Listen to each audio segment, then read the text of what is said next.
یہ کہانی ہے انصاف کی مگر عدالت کی نہیں. یہ کہانی ہے اس عدالت کی جو وقت کے ساتھ لگائی جاتی ہے.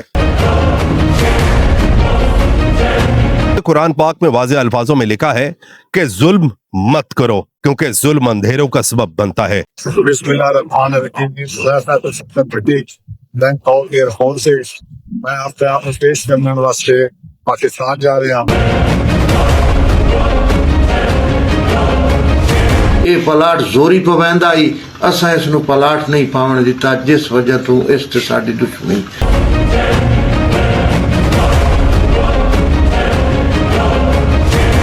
جی السلام علیکم جی، میں آپ کا اپنا میزبان حیدر رانا، اور آج کا ہمارا جو موضوع ہے وہ ایک ایسے شخص پر ہے جس نے سرگودا کی زمین پر اپنے پیسے اپنی دولت سے راج کیا، اور آج ہم سرگودا پر موجود ہیں اور آج ان کا نماز جنازہ بھی ادا کر دیا گیا ہے.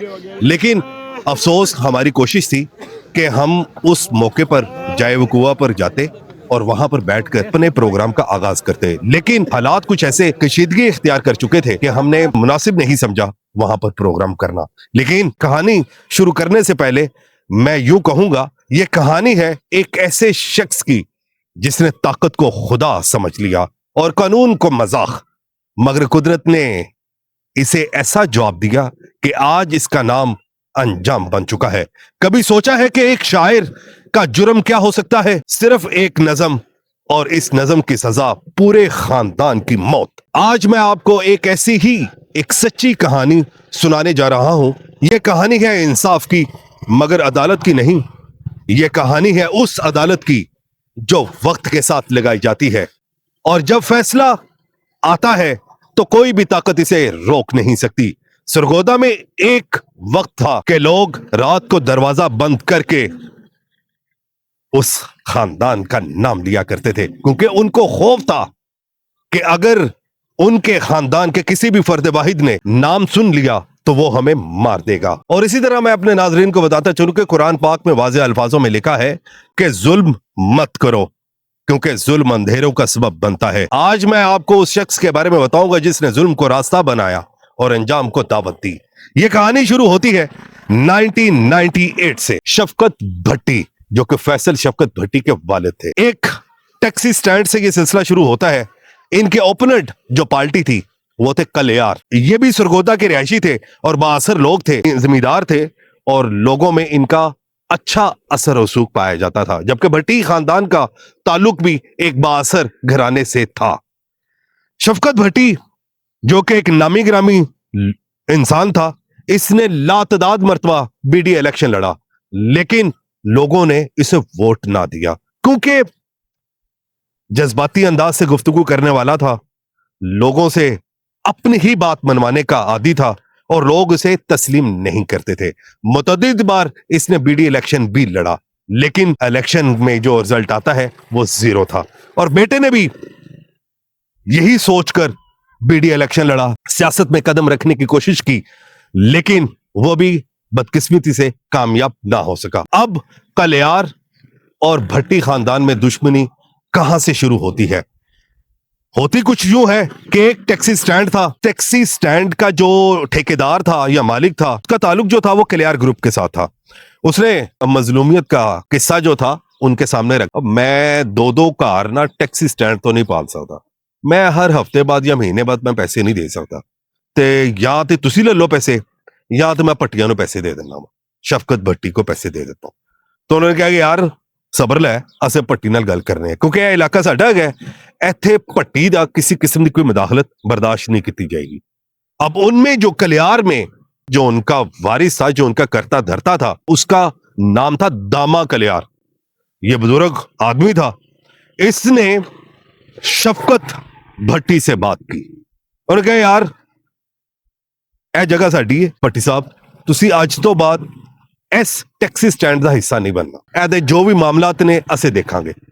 جس پر شفقت بھٹی غصے میں آتا ہے، وہ بات ان کی سنی انسنی کر دیتا ہے اور وقت گزرتا گیا. آپ کو پتا ہے کہ جب ٹیکسی سٹینڈ میں جو ہوتا ہے وہاں پہ بااثر جو لوگ ہوتے ہیں جن کے حلقہ باب وسیع پیمانے پر ہوتا ہے، تو وہ ان سے ہفتہ وصولی یا مہینے کے پیسے وصول کرتے ہیں. اور یہ شفقت بھٹی جو تھا یہ وہاں پر جاتا تھا اور پیسے وصولی کرتا تھا.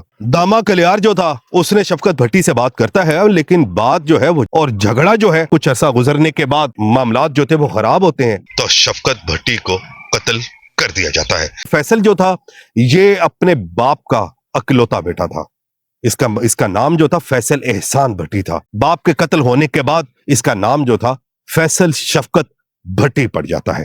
اب یہ فیصل شفقت بھٹی جو تھا, باپ قتل ہو گیا, اب بدلے کی آگ نے اس کو جینا سکھا دیا. یہاں تک کہ اب کلیار جو تھے کافی بااثر بن چکے تھے, ان کا علاقے میں خوف پھیل چکا تھا.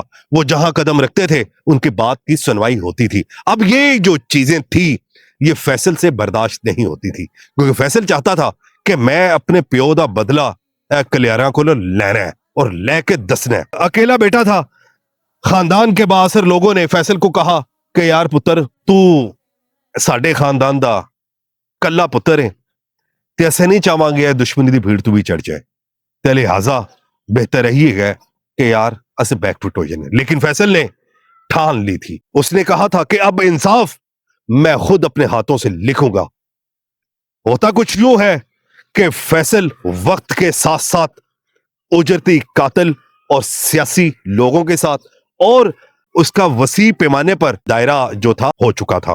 وقت نے کروٹ لی اور اس کروٹ نے بدلہ لینے پر مجبور کر دیا, اور فیصل شفقت بھٹی نے اجرتی قاتلوں کا سہارا لیا, اور لینے کے بعد اجرتی قاتل جو ہیں انہوں نے داما کلیار پر اٹیک کر دیا. جب اٹیک کیا تو داما کلیار موقع پر ہی دم توڑ جاتا ہے. اور یہاں تک بتایا جاتا ہے کہ فیصل شفقت بھٹی نے اپنے اجرتی قاتلوں کو یہ کہہ رکھا تھا کہ انہاں دا ایک بچہ بھی زندہ نہیں رہنا چاہیے, اور ایسا ہی ہوا.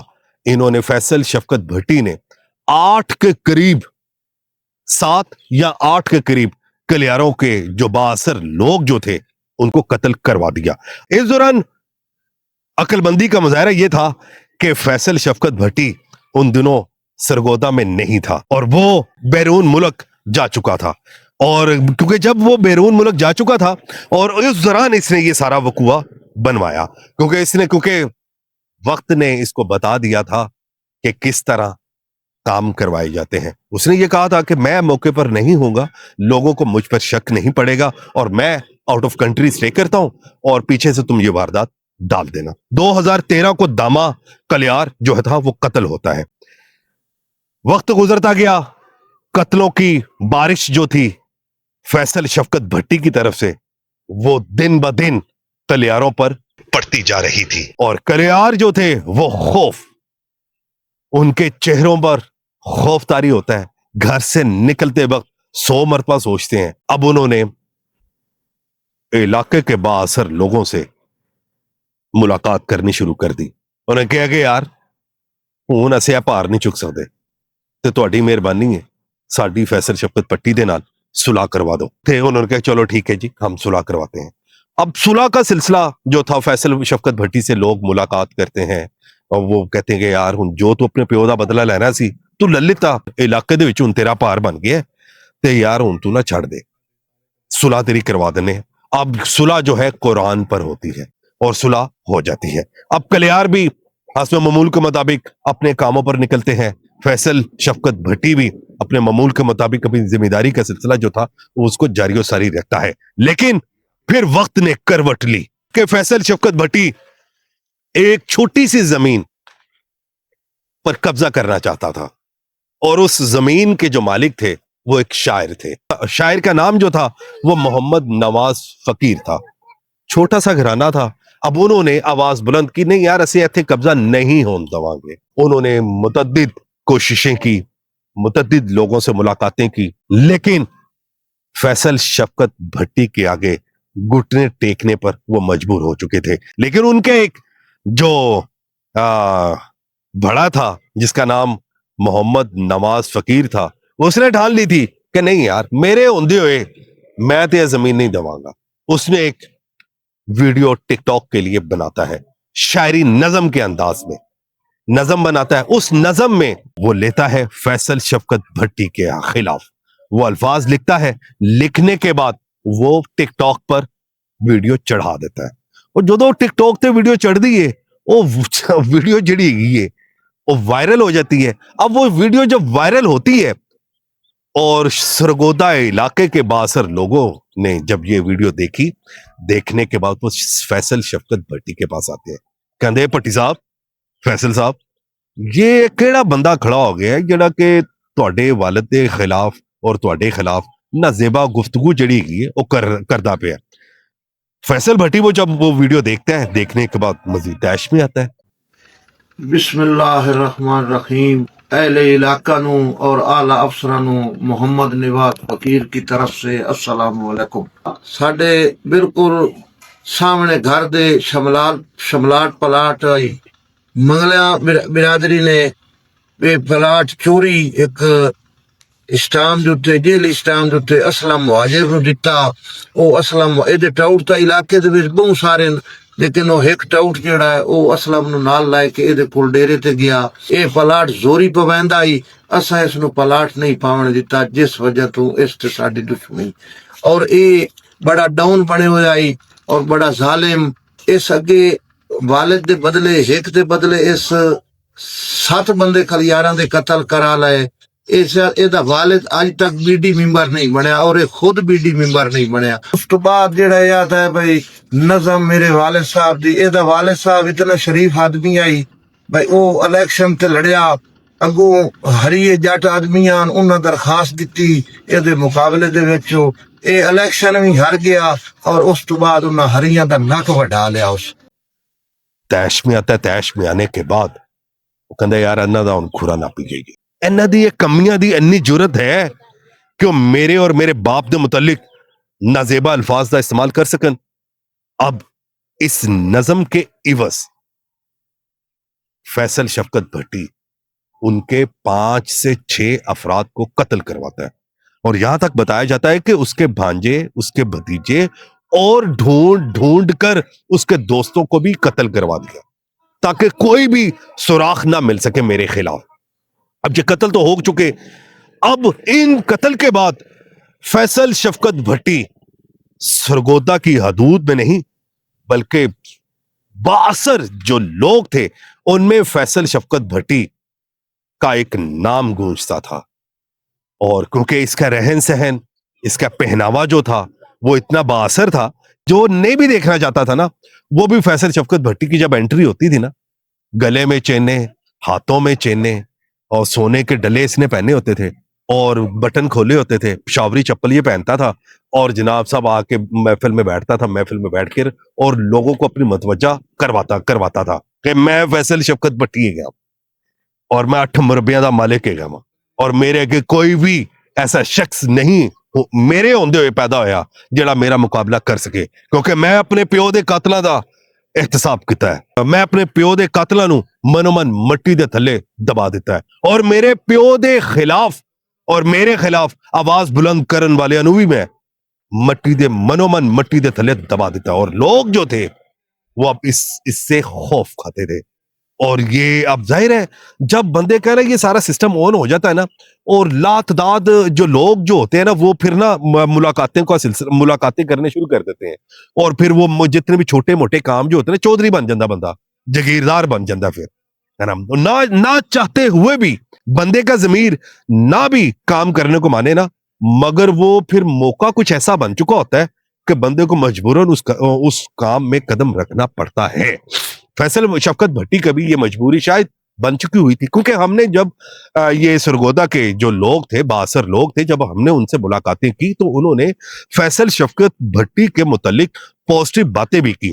انہوں نے کہا کہ نو ڈاؤٹ فیصل شفقت بھٹی نے اپنے باپ کے قتل کا بدلہ تو لیا, یہ تو ٹھیک ہے, اور باپ کے خلاف اور اپنے خلاف آواز بلند کرنے والے, الفاظ استعمال کرنے والوں کو قتل کیا, اوکے فائن, یہ مانی جا سکتی ہے. لیکن یہ نیگیٹو سوچ کا مالک نہیں تھا, یہ پازیٹیو سوچ بھی رکھتا تھا, یہ غریبوں کی مدد بھی کرتا تھا. جو بھی لاچار, بے بس, مظلوم, بے سہارا شخص جو تھا اس کی اگر جاگیر میں آتا تھا نا تو یہ پھر اس کی مدد بھی کرتا تھا, ویلفیئر کا کام بھی کرتا تھا, کیونکہ اس کو شوق تھا کہ میں بھی سیاسی رہنما بن سکوں, کیونکہ اسی بدولت اس نے سیاسی لوگوں سے تعلقات بھی کافی وسیع پیمانے پر رکھے ہوتے ہیں. پولیس والوں کے ساتھ تعلقات بنا رکھے تھے, اجرتی قاتلوں کے ساتھ تعلقات بنا رکھے تھے, اور غیر مناسب لوگ جو تھے ان کے ساتھ بھی اس کا بیٹھنا اٹھنا تھا. سوشل میڈیا میں کافی تصویریں جو ہیں وہ منظر عام پر بھی ہیں. اس کے بااثر سیاسی گھرانے سے تعلق رکھنے والے جو بااثر لوگ ہیں ان کے ساتھ بھی ان کے تعلقات بتائے جاتے ہیں. اب وقت نے کروٹ لی. غریب گھرانے سے تعلق رکھنے والے جو افراد تھے جو قتل ہو چکے تھے, شاعر تھے جو قتل ہو چکے تھے, ان میں سے ایک شخص, ہمیں جو یہاں سے کہانی جو معلوم ہوئی ہے وہ یہ تھی کہ ان میں سے ایک شخص انصاف کے دروازوں پر دستک دیتا ہوا دکھائی دیتا تھا, لیکن چھپ چھپا کر. اس کے جو خاندان کے جو لوگ تھے اس کو روکتے بھی تھے کہ یار کسی وقت اگر وہ فیصل پٹی انہوں نے پتا چل گیا نا کہ تو جناب سے ساڈے خلاف پھر قانونی کاروائی کرنا چاہنا ہے تو یار ایسا نہ ہوئے کہ پھر وہ مزید اور قتل ہو جان. تو وہ کہتے ہیں اچھا یار چلو ٹھیک ہے. لیکن وہ وقت آ جاتا ہے کہ ایک غریب انسان کی فریاد جو تھی اس کی سنائی کے لیے ایک ڈپارٹمنٹ بنتا ہے. پنجاب حکومت ایک ڈپارٹمنٹ بناتی ہے, کرائم کنٹرول ڈپارٹمنٹ. پورے پنجاب میں وہ ایکٹیو ہوتا ہے. اب سی سی ڈی کے ڈھنکے جو تھے پورے پاکستان میں وہ پھیل چکے تھے. اب اس غریب شخص نے سی سی ڈی کا سہارا لیا. اب وہ چھپ چھپاتے ہوئے سرگودا کے سی سی ڈی آفس میں جاتا ہے, اور جانے کے بعد ساری کہانی جو تھی وہ ایک آفیسر تھا اس کو بتائی جاتی ہے. وہ آفیسر بھی رحم دل ہوتا ہے. پھر تواڈے خاندان دے نال اتنا ظلم ہویا ہے تو چلو اسیدہ وجود رہن نہیں دواں گے. فیصل شفقت بھٹی کے جو جتنے مقدمات جو درج کیے گئے تھے ماضی میں ان کو نکالا جاتا ہے. اب بند فائلیں دوبارہ سے کھلتی ہیں. یہ جو سٹرنگ آپریشن کیا گیا تھا نا یہ بڑا خفیہ رکھا گیا تھا. اس کی ریزن یہ تھی فیصل شفقت بھٹی بھی بااثر گھرانے سے تعلق رکھتا تھا اور اس کا بھی خود ساختہ بااثر لوگوں کے ساتھ تعلقات تھے. اس لیے جتنی بھی یہ کاروائی ہوئی یہ خفیہ طریقے سے کی گئی. اس کے خلاف جتنے بھی مقدمات اکٹھے کیے گئے خفیہ طریقے سے اکٹھے کیے گئے. کسی شخص نے فیصل شفقت بھٹی کو بتا دیا کہ سی سی ڈی جڑی گی نا تواڈے خلاف نا مقدمات کٹھے کر دی گئی کہ تسی کتے کتے قبضے کرواندے ہو, کتے کتے لوگاں تے ظلم کرتے ہو. وہ ساری چیزاں جڑی ہے نا کٹھی کر دی گئی. اور اس دوران سرگودا کے ایک ایم این اے ہے وہ بھی بھٹی ہے, اور دوسرا جو ہے وہ ایم پی ہے وہ المعروف غوث خاندان سے تعلق رکھتے ہیں. یہ اب ان سے کوارڈینیشن کرتے ہیں. فیصل ان سے کوارڈینیشن کرتا ہے, سارے معاملات جو تھے وہ ان تک پہنچاتا ہے. ان کا یہ کہنا تھا کوئی یار فیصل ستے خیر ہے, سب اچھے دی آواز ہے, کوئی مسئلہ نہیں گا, تو اپنی زندگی ایزیلی جی, کوئی ٹینشن نہیں گی, تو ایزی رہے. اب اس دوران 2024 میں فیصل بھٹی نے اپنے بیٹے کی جو بڑا بیٹا ہے اس کی شادی بھی کی. شادی کی تقریب بھی جو ہے یہ میں اس ویڈیو میں آپ دیکھ سکتے ہیں کہ کس طرح فیصل شفقت بھٹی اپنے بیٹے کی شادی کی تقریب میں شامل ہے, اور کتنے بااثر لوگ جو ہیں اس شادی کا حصہ بھی بنتے ہیں. یہ شادی جو تھی سرگودا تاریخ کی سب سے بڑی شادی تھی. پہلے بیٹے کی شادی تھی, اور پہلے بیٹے کی شادی پیو جڑے ہوندا نا وہ بڑی گج وج کے کرتا ہے, اور اس نے شادی جو تھی اپنے بیٹے کی بڑی گج وج کے کی تھی. شادی کے بعد جب اس کو پتا چلتا ہے قانونی طریقے نال میرا دائرہ جڑا ہے نا وہ تنگ کیتا جا رہا ہے, اب یہ موقع کی مناسبت سے یہ جناب صاحب بینکاک چلے جاتا ہے. اب یہ بینکاک جاتا ہے, بینکاک جانے کے بعد کہ وہاں پر رہتا ہے, لیکن مقدمات جڑتے گئے, بند فائلیں کھلتی گئیں, پولیس جو ہے وہ اپنا کام مثبت انداز سے کرتی گئی, کیونکہ اس کے اپنے ہی خاندان کے لوگ جو تھے نا فیصل شفقت بھٹی کے اگینسٹ تھے, مخالف تھے. وہ چاہتے تھے کہ یار ایدا بھی نہ ان کھرا نہ پہ جائے, ایدا بھی ان اینڈ ہو جائے. اب انہوں نے ظاہر اپنے کدے گھر کے بیتی لنکا ڈھائے, اس کے اپنے ہی لوگوں نے اس کو اس انجام تک پہنچایا. بینکاک میں تھا, بینکاک میں جب اس کو خبر ملتی ہے, خبر یہ ملتی ہے کہ یار نہیں کیس ان بڑے وسیع پیمانے تے ایڈ ہو چکے نے, منو ایدا ہن سامنا کرنا پے گا. اگر میں سامنا نہیں کراں گا تو میں اشتہاری ہو جاواں گا. اگر میں اشتہاری ہو گیا, آج پاکستان میں قانون جو ہے وہ کافی مضبوط ہے, ظالم کے آگے جھکتا نہیں, غریب کو انصاف دلوانے میں صف اول نظر آتا ہے. اور سی سی ڈی نے کافی ایسے مثبت قدم اٹھائے اور کافی ایسے بااثر لوگوں کے خلاف کاروائی کی جو کہ سوچا بھی نہیں جا سکتا تھا. پولیس